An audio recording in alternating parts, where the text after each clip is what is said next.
A depressão tem tratamento e o primeiro passo é conversar sobre o assunto com um psicólogo ou psiquiatra. A doença afeta pessoas de todas as idades e interfere principalmente na capacidade do paciente de fazer tarefas simples do dia a dia.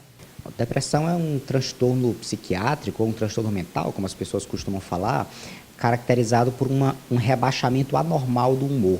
O humor fica exageradamente triste, mas não uma tristeza comum, uma tristeza bastante invasiva e duradoura, persistente. Tristeza é uma emoção normal que todo mundo tem, mas ela tem que ser passageira e tem que ter certos limites, né? Na depressão, essa tristeza é muito exagerada, tanto na intensidade quanto na duração. O número de pessoas que vivem com depressão está cada vez maior.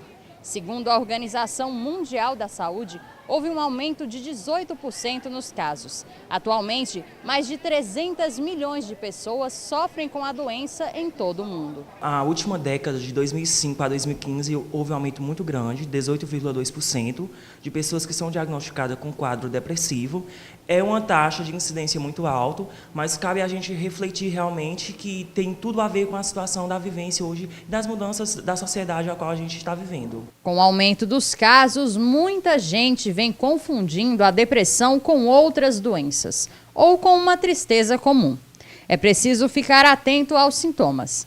Este transtorno é diferente das mudanças habituais de humor que as pessoas passam ao longo do dia. A tristeza comum é uma emoção normal, que ela tem uma causa, a pessoa está passando por um problema específico e ela tem um momento de tristeza. A tristeza é um estado em que a pessoa baixa a energia, fica mais introspectiva e esse momento de parar e se voltar para si mesmo serve ao propósito de ajudar a pessoa a pensar, refletir, ver o que aconteceu e elaborar uma maneira de resolver isso. Se depois de algumas horas, alguns dias, essa tristeza some e você sai dela com com uma maneira de sair daquele problema, essa é uma tristeza normal.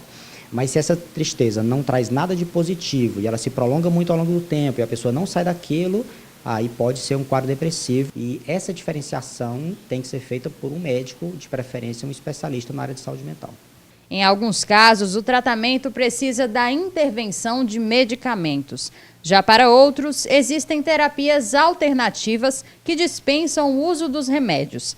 Mas isso será definido pelo psicólogo ou psiquiatra de cada paciente. A gente deve trabalhar numa linha de acolhimento, de uma escuta qualificada, de ampliar realmente os horizontes diante daquele sofrimento. Em alguns casos, a gente precisa utilizar formas alternativas de tratamento, que não apenas a medicamentosa, como estimulação magnética transcraniana, eletroconvulsoterapia, mas isso em casos muito excepcionais. Hoje em dia, basicamente, a gente trata como uma combinação de medicação, terapia e suporte familiar e, é claro, a retirada daqueles estressores que levaram ao adoecimento. Ainda não foi estabelecido um consenso na comunidade científica sobre a causa da depressão, mas os especialistas alertam. É preciso redobrar o cuidado com as redes sociais. A divulgação de determinados conteúdos de forma errada pode desencadear a chamada síndrome de Werther.